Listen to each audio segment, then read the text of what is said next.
کے PS21 کے نامزد MP سردار علی نواز عرف راجہ خان مہر کا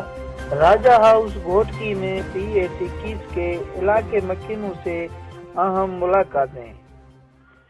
اور گھوٹکی کے ٹاؤن کمیٹی کے برطرف ملازمین کو بحالی کے لیے یقین دہانی کروائی گئی۔ تمام علاقہ مکینوں کے مسائل کو سنتے ہی حل کرنے کے احکامات جاری کر دیے گئے۔ آخر میں PS21 کے PP کے نامزد MP سردار علی نواز عرف راجہ خان مہر نے میڈیا سے گفتگو کرتے ہوئے کہا کہ